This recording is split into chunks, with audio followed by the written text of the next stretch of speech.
Good morning everyone, welcome to science with clarity by Yamini. Imagine कीजिए कि आपके पास दुनिया का सबसे महंगा और एडवांस फीचर्स वाला स्मार्टफोन हो, बट उसकी बैटरी डेड है। तो क्या वो कोई काम करेगी? नहीं ना।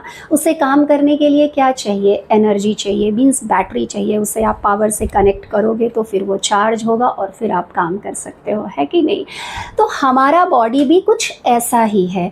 हमारे बॉडी के अंदर billions and trillions of cell हैं, बट उस सेल को कंटिन्यूअसली एनर्जी चाहिए काम करने के लिए। भले ही हमारा न्यूक्लियस इस बॉडी का, मीन्स इस सेल का तगड़ा बॉस हो, पर उसे भी काम करने के लिए क्या चाहिए? एनर्जी चाहिए, ठीक है ना।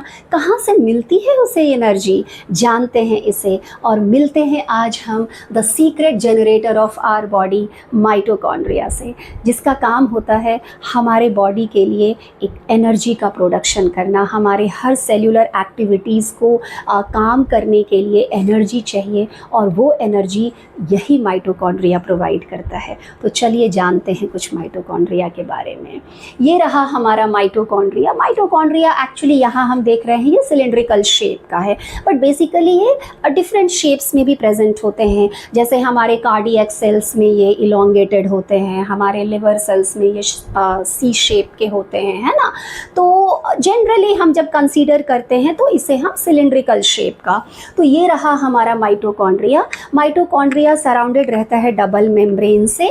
इसकी जो आउटर मेम्ब्रेन होती है वो पोरस होती है, इनर मेम्ब्रेन जो होती है वो फोल्डेड रहती है। जैसे ये फिंगर्स है ना, तो ऐसे आप ऐसे फोल्ड्स के जैसा समझ सकते हो। तो अभी फोल्ड अगर है तो ज़्यादा फोल्ड होने का मतलब क्या हुआ कि जब हम उसको खोलेंगे तो उसकी सरफेस एरिया क्या होगी? बढ़ जाएगी। तो मतलब क्या होता है कि जो फोल्डेड पार्ट है उसे हम कहते हैं क्रिस्टी, और अगर मोर फोल्ड्स हुआ तो more surface area. More surface area means more energy का प्रोडक्शन होना। समझ में आ गई? अब हम जानते हैं यहाँ पे कि ये जो हमारा माइटोकॉन्ड्रिया है, ये जो इसका इनर पार्ट आप देख रहे हो, इसे हम कहते हैं मैट्रिक्स। ये जो पार्ट आप देख रहे हो ना, इसे हम कहते हैं मैट्रिक्स। ये जो मैट्रिक्स है ये fluid filled structure, jelly like structure यहाँ पे भरा हुआ होता है।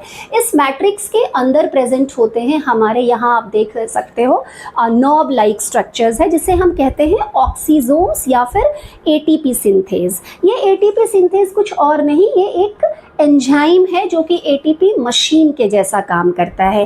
क्या काम करता है, क्या रोल होता है इसका, हम समझेंगे यहाँ पे इस पॉइंट पे, ठीक है। तो समझते हैं इसे। अब होता है कि माइटोकॉन्ड्रिया का फंक्शन क्या होता है। तो माइटोकॉन्ड्रिया क्या करता है कि जो भी हम फूड खाते हैं उस फूड में जो एनर्जी स्टोर्ड है उस एनर्जी को कन्वर्ट करता है एटीपी में। एटीपी जो है वो यूजेबल फॉर्म ऑफ एनर्जी है, मीन्स उस एटीपी में जो एनर्जी है उस एनर्जी को ही हमारा बॉडी यूज कर सकता है डिफरेंट एक्टिविटीज को करने के लिए। तो समझ में आ गई है कि हमारे इसी मैट्रिक्स में एडिनोसिन डाइफॉस्फेट, जहाँ पे कि दो फॉस्फेट ग्रुप है, मतलब डाई मीन्स टू, तो एडिनोसिन डाइफॉस्फेट और फॉस्फेट इसी मैट्रिक्स में मतलब फ्लोट कर रहे होते हैं। आप यूँ समझिए कि तैर रहे होते हैं। अब ये फॉस्फेट हमारे बॉडी में कैसे आया? फॉस्फेट जो है, हम जो भी फूड आइटम्स खाते हैं, लाइक अगर हमने एग खाया या फिर मिल्क लिया तो उसमें फॉस्फोरस प्रेजेंट है। तो ये फॉस्फोरस ऐसा नहीं कि बस इसी दोनों में है, और भी जो भी फूड पार्टिकल जिसमें फॉस्फोरस प्रेजेंट होगा, अगर हम वो खाएंगे वो हमारे बॉडी के अंदर जाएगा तो वो फॉस्फोरस चेंज हो जाता है, कन्वर्ट हो जाता है फॉस्फेट में। समझ में आ गई? तो माइटोकॉन्ड्रिया में ये एडीपी और फॉस्फेट तैर रहे होते हैं। ये लो एनर्जी के हैं। आप इसे समझ सकते हो कि अभी हाफ फिल्ड या हाफ फिल्ड से भी कम बैटरी है, मतलब अभी उसमें बैटरी जो है उसकी चार्ज बहुत कम है, ठीक है।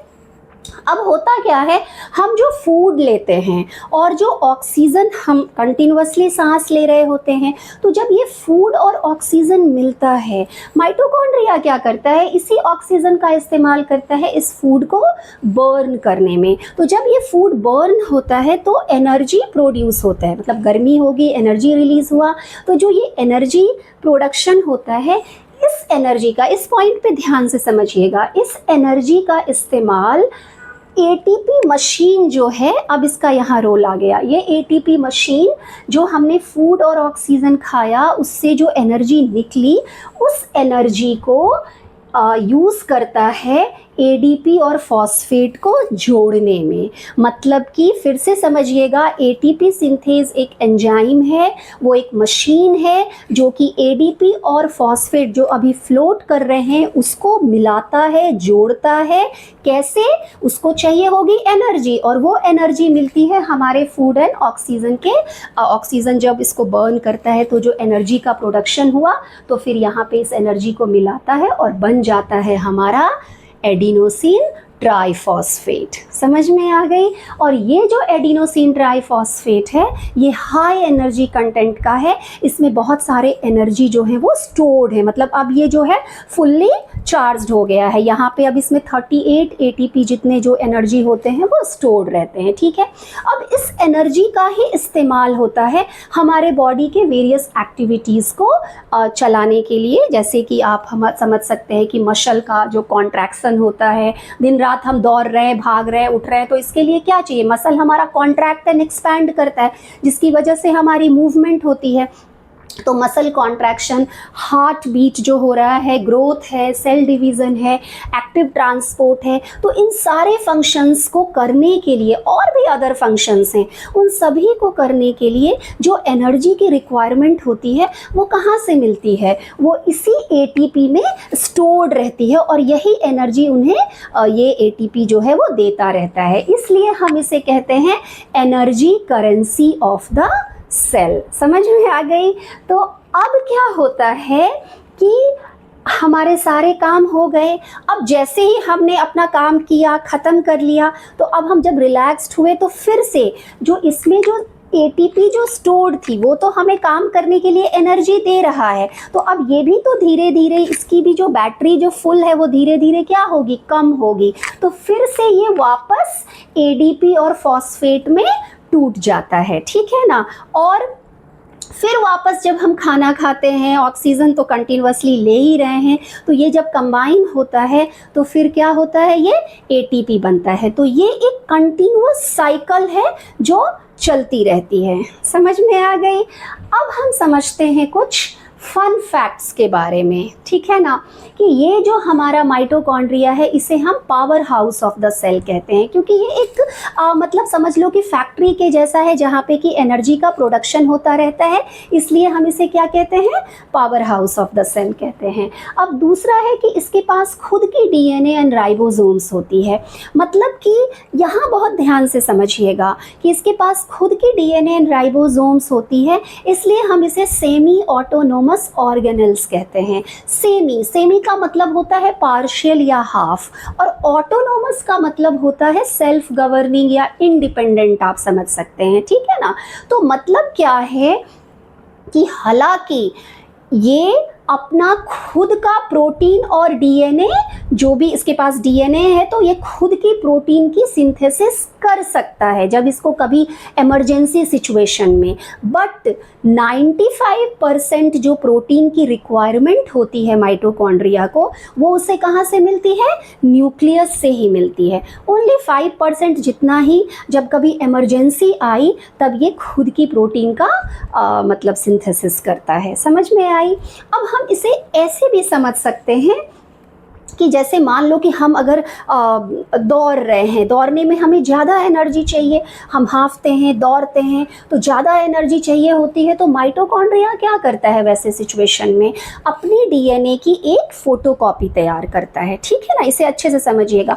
अपनी इसे डीएनए समझिए, इस डीएनए की उसने एक फ़ोटोकॉपी तैयार कर ली, और जैसे ही फ़ोटोकॉपी तैयार होता है तो जो ये पूरी की पूरी माइटोकॉन्ड्रिया है ये डिवाइड हो जाती है, हॉरिजॉन्टली डिवाइड हो जाती है, और एक के पास तो ऑलरेडी डीएनए है और जो दूसरा डीएनए है वो जो डिवाइडेड वाला जो माइटोकॉन्ड्रिया है उसमें चला जाता है। कहने का मतलब हुआ कि एक से अब 2 माइटोकॉन्ड्रिया बन गए। अब 2 माइटोकॉन्ड्रिया बन गए तो इसका मतलब क्या हुआ कि डबल प्रोडक्शन ऑफ एनर्जी, अब ज़्यादा और एनर्जी का प्रोडक्शन होगा। समझ में आई? तो जब हमें ज़्यादा रिक्वायरमेंट होती है तो ये खुद भी अपना काम कर लेता है।